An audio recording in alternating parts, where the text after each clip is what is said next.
Hallelujah दोस्तों, आप सभी को जय मसीह की। जीसस कमिंग यूट्यूब चैनल पर मैं आप सभी का स्वागत करता हूं। आज मैं आपके लिए अब्राहम और सारा की कहानी का पार्ट 1 लेके आया हूं। इससे पहले कि मैं वीडियो को स्टार्ट करूं, आप मेरे यूट्यूब चैनल को सब्सक्राइब कर दें और बेल आइकन दबाना ना भूलें, ताकि जब भी मैं कोई वीडियो अपलोड करूं आपको उसका नोटिफिकेशन तुरंत मिल जाए। चलिए दोस्तों, फिर वीडियो को स्टार्ट करते हैं। यह उस समय की बात है जब अब्राहम अपने परिवार के साथ हारान नामक देश में रहता था। तब परमेश्वर ने अब्राहम से कहा कि तू अपने देश और अपने पिता के घर को छोड़कर उस देश में चला जा जो मैं तुझको दिखाऊंगा, और मैं तुझसे बड़ी जाति बनाऊंगा।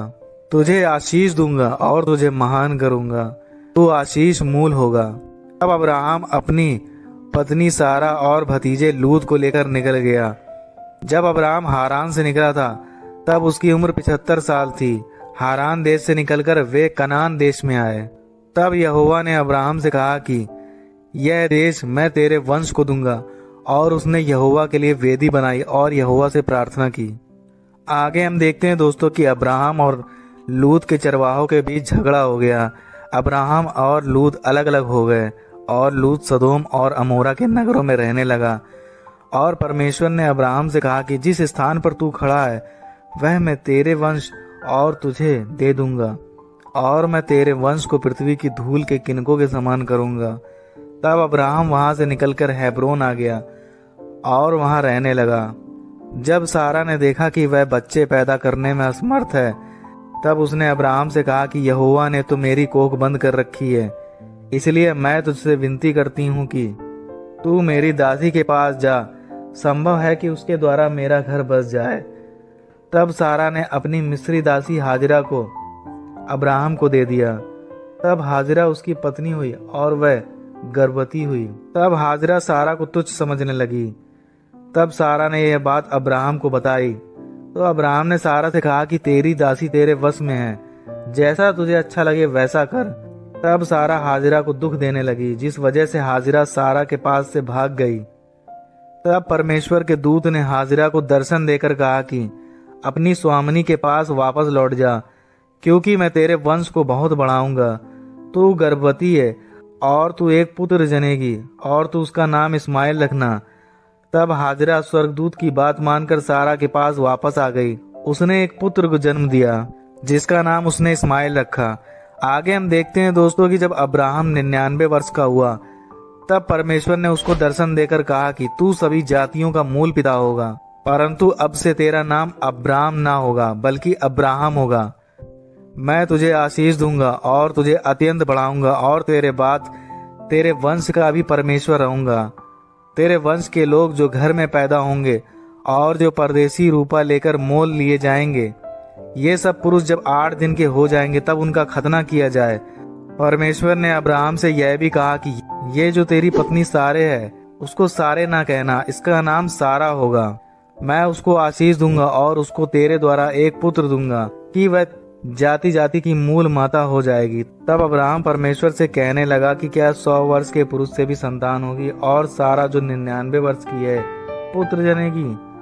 और अब्राहम ने परमेश्वर से कहा कि इस्माइल तेरी दृष्टि में बना रहे, यही बहुत है। तब परमेश्वर ने कहा कि तेरी पत्नी सारा एक पुत्र को जन्म देगी, और तू उसका नाम इसहाक रखना। मैं उसके साथ ऐसी वाचा बांधूंगा जो उसके बाद उसके वंश के लिए युग युग की वाचा होगी। आगे हम देखते हैं दोस्तों कि अब्राहम अपने द्वार पर बैठा था। उसने देखा कि 3 पुरुष सामने खड़े हैं। अब्राहम ने उनको देखा तो उनसे मिलने के लिए दौड़ा और उन्हें प्रणाम किया। और अब्राहम ने उनसे विनती की, मेरे पास से चले न जाना, मैं जल लाता हूँ और आप इस पेड़ के नीचे आराम करें। तब मैं रोटी लेके आऊंगा और आप अपनी जीभ को तृप्त करें, इसके बाद ही यहाँ से आगे बढ़ें। तब उस दूत ने अब्राहम से कहा कि जैसा तू कहता है वैसा ही कर। तब अब्राहम ने सारा से कहा, फुल्की बना। फिर बैल के झुंड में गया, वहां से एक कोमल और अच्छा बछड़ा लेकर सेवक को दिया। तब सेवक ने फुर्ती से बछड़े को पकाया। मक्खन, दूध और बछड़ा जो उसने पकवाया था लेकर अब्राहम ने उसके आगे परोसा, और वे खाने लगे। तब उन्होंने अब्राहम से पूछा कि तेरी पत्नी सारा कहाँ है? तब अब्राहम ने कहा कि वह तंबू में है।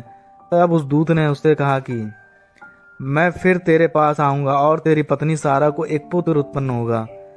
तब सारा अब्राहम के पीछे खड़ी होकर यह सब सुन रही थी।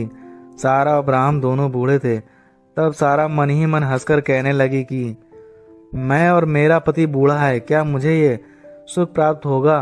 तब यहोवा ने अब्राहम से कहा कि सारा यह कहकर क्यों हंसी कि मैं बुढ़िया हो गई हूँ, सचमुच पुत्र उत्पन्न होगा। क्या यहोवा के लिए कुछ भी असंभव है?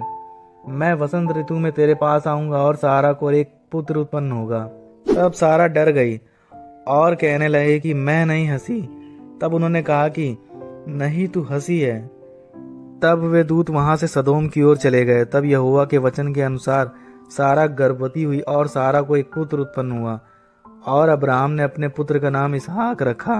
जब इसहाक 8 दिन का हुआ तब अब्राहम ने अपने पुत्र का खतना किया। इसके बाद सारा 37 साल और जीवित रही और फिर वह मर गई और अब्राहम ने उसे मिट्टी दी। दोस्तों, इस कहानी से हम लोग को ये सीखने को मिलता है कि परमेश्वर के लिए कुछ भी असंभव नहीं है। जो मनुष्य के लिए असंभव है वह परमेश्वर के लिए संभव है। परमेश्वर कुछ भी कर सकता है और जो परमेश्वर हमसे वादा करता है वो जरूर पूरा करता है, चाहे उसमें थोड़ी देर ही क्यों ना लग जाए, लेकिन वो अपने वादे को जरूर पूरा करता है। दोस्तों, आशा करता हूँ कि आपको ये वीडियो अच्छी लगी होगी। अगर वीडियो अच्छी लगी होगी तो वीडियो को लाइक करें, चैनल को सब्सक्राइब करें। मिलते हैं अगली वीडियो में। आमीन।